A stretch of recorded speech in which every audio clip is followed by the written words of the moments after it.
Hey everyone, NWA Prepper here. In today's video, I am going to be talking about prepper meetups. And this particular one, well, before I get there, so I want to walk you through my personal process of planning, hosting a prepper meetup. First off, you have to feel the urge, the desire. You have to feel led to do it, because it's not terribly difficult, but it's not easy either. So, with that in mind, about 10 miles back, maybe 15, as I came through the tunnel, I decided that it has been a long time since there has been a preparedness, self-reliance themed trading event in Northwest Arkansas. Okay, so I thought of that idea 15 minutes ago. And so now I'm going to brainstorm with you for the next few minutes on planning that meetup. So the first thing is, where do I want to have it? Well, what do I want to do? So my theme is going to be a trading post, a trade. Everyone throw out their trade blanket with things they want to trade on the blanket. In this case, it'll be tables. And people can walk around and go, hey, I have a 2-pound box of salt, vacuum sealed, and you have a pair of wool socks. How would you like to trade? No, I need 4 pounds of salt for a pair of socks, blah, blah, blah, back and forth. However that bartering happens, it happens. It's usually pretty wonderful. And as long as both sides are happy in this type of event, yes, value is always important, but what I have value to may be different than what you have value to. You have skills, you have knowledge that are different than mine, and so I may have something bundled up for a trade that to me is no big deal, but to you is something significant. So whatever we trade, as long as we're both happy, it's a wonderful thing. So I'm going to do this trade event. I know I want to have someplace big with lots of tables. When I was younger, I'd throw a blanket on the ground and it'd work fine, but tables are the way to go. It's coming into winter. Probably needs to be someplace covered or perhaps indoors. And so the first thing I think of are the places that are free for me. The library, not big enough, not enough tables. The community center has a little bit of a fee with it in both of the communities around me.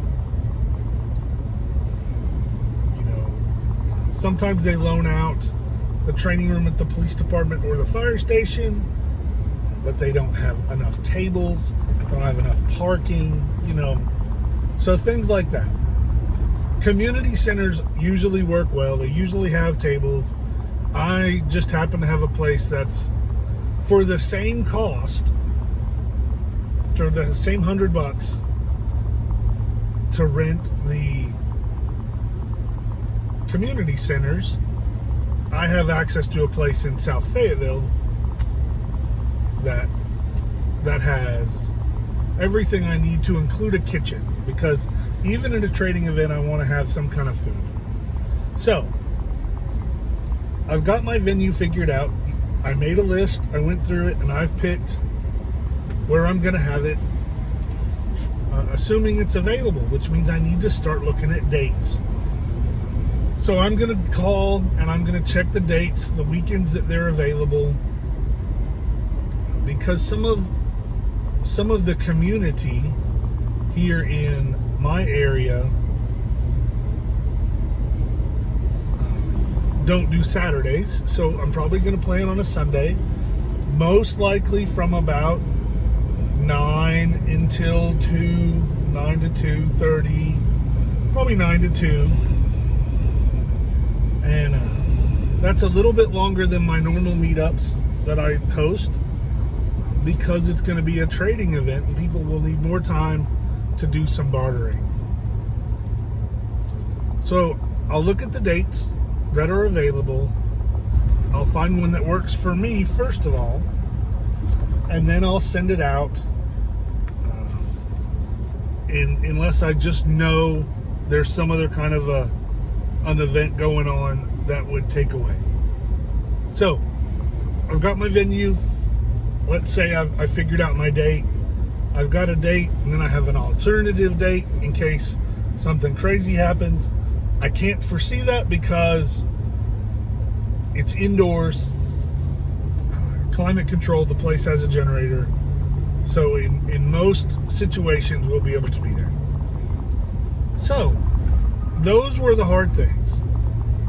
Now I know I'm blessed to have a venue that I have pretty good access to, but you do too. You just got to find where it's at. No matter if it's a church room, the gym, sometimes schools will let you use auxiliary buildings. There's always a way. Don't give up. And then I'm going to start to advertise. Right? So notice I haven't looked at any of my trading stuff.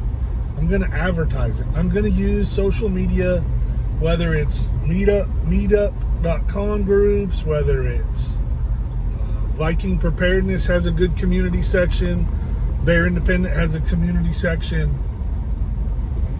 I'll make a video about it. So I'm going to start using the places that I go to learn about events. Most of them are social media or email groups. And I'm going to call my friends. I'm going to send out a text to them or an email to my friends and go, hey, this is going on this date. Bring all your stuff. We want to do some trading.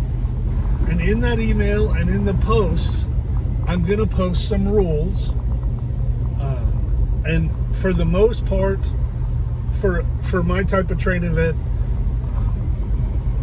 I put in there, both sides have to be happy.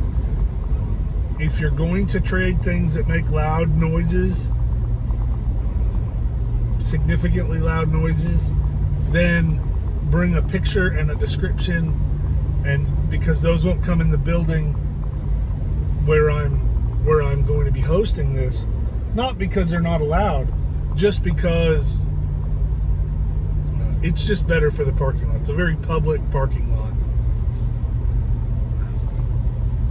And then, and then some restrictions, if I can think of any, and I'll put those in there, and I'll say, and it's going to be a potluck. I'm real big about potluck. I will usually try to find the main dish and get either my core group to help me come up with the money, or try to find some place that'll just give it to us. In Northwest Arkansas, it's usually some kind of chicken, but it doesn't have to be. It could just be total potluck. Those are great too. I usually try to set a theme. We're gonna have, the theme is Mexican or Chinese, or we're gonna do country cooking or whatever. And then start advertising it, and don't ease up.